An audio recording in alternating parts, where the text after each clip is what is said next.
Bismillahirrahmanirrahim. Assalamu alaikum.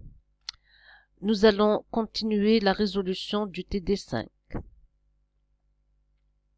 Je vous rappelle ici l'énoncé et nous allons continuer avec la relation prime. Elle comporte les attributs numérotype machine, nom machine, numéro technicien, montant prime et nom technicien. On nous donne les dépendances fonctionnelles suivantes. L'attribut numérotype machine détermine l'attribut nom machine. Le numéro technicien détermine le nom technicien.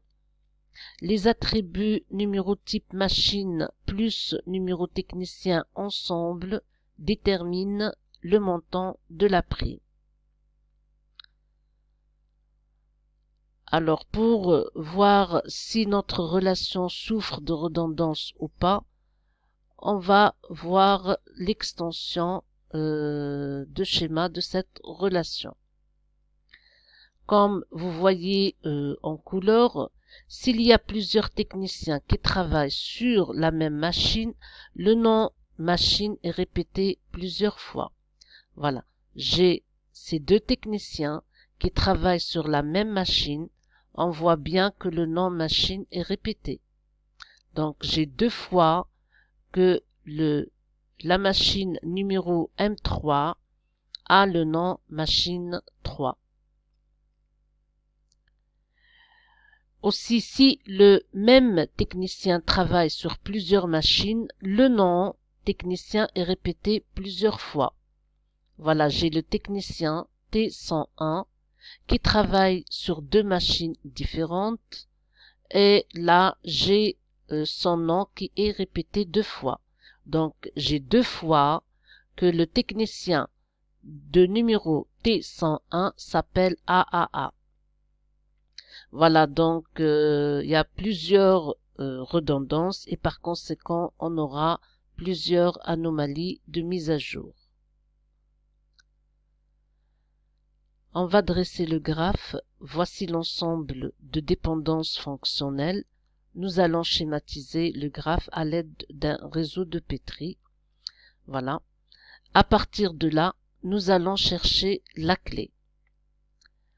Donc, c'est l'ensemble minimal qui détermine tous les autres attributs. Voilà. Est-ce que le numérotype machine détermine tous les autres attributs?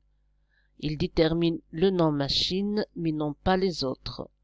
Donc, pour le montant prime, il le détermine avec le numéro technicien. Même chose pour l'attribut numéro technicien. Il détermine le nom technicien et non pas les autres attributs. Donc, l'ensemble minimal qui peut jouer le rôle de clé pour notre relation, c'est les deux attributs ensemble, numérotype machine plus numéro technicien. Voilà. On va représenter notre relation. Donc ici, on commence par les clés, on les souligne ensemble. Voilà, c'est la clé, pardon. Les deux attributs constituent une clé. Par définition, la clé de la relation détermine tous les autres attributs par des dépendances fonctionnelles. Donc ici, on va compléter notre graphe par les dépendances fonctionnelles. On passe maintenant à la forme normale de notre relation. Après avoir distingué les attributs clés des attributs non clés, on va pouvoir décider de la forme normale de notre relation. D'après le graphe, notre relation est en première forme normale car tous les attributs sont atomiques. Et je vous ai dit déjà que ceci grâce à l'existence de la clé. Donc, tous les attributs sont monovalués. Voilà. Ils sont simples, non concaténés aussi. Pour la deuxième forme normale, notre relation est déjà en première forme normale, mais est-ce que tous les attributs dépendent pleinement de la clé? Autrement dit, est-ce que toutes nos DF sont élémentaires? Donc, d'après notre graphe, donc j'ai le numéro type machine plus le numéro technicien détermine le nom machine. Donc, c'est une DF non élémentaire car le numéro type machine seul suffit pour déterminer le nom machine. Celle-là, c'est une DF élémentaire. On a un autre problème. Le numéro type machine plus le numéro technicien détermine le nom technicien. C'est une DF non élémentaire car le numéro technicien seul suffit pour déterminer le nom technicien. Donc, une partie de la source suffit pour déterminer la cible. Voilà, donc, le nom machine dépend seulement du numéro type machine et non pas de la totalité de la clé. Même chose pour l'attribut non technicien. Donc, notre relation prime n'est pas en deuxième forme normale. Pour rendre notre relation en deuxième forme normale, on supprime les dépendances fonctionnelles non élémentaires ou augmentées et on ne garde que les DF élémentaires. Voici l'ensemble de DF élémentaires qu'on obtient. À partir de cet ensemble, je vais faire la décomposition. Donc, on obtient les trois relations suivantes. Donc, grâce à la première DF, j'obtiens la relation prime, qui a comme clé la source de la DF. C'est une clé composée de deux parties, de deux attributs, et elle a l'attribut montant prime qui est la cible de la DF. Même chose pour la relation machine et la relation technicien. Je les obtiens à partir de ces deux DF.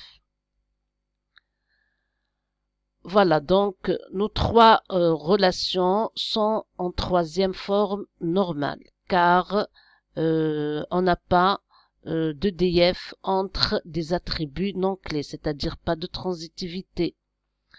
Tout simplement, ici, toutes nos relations ne possèdent qu'un seul attribut non clé. On n'a même pas de attributs. Voilà.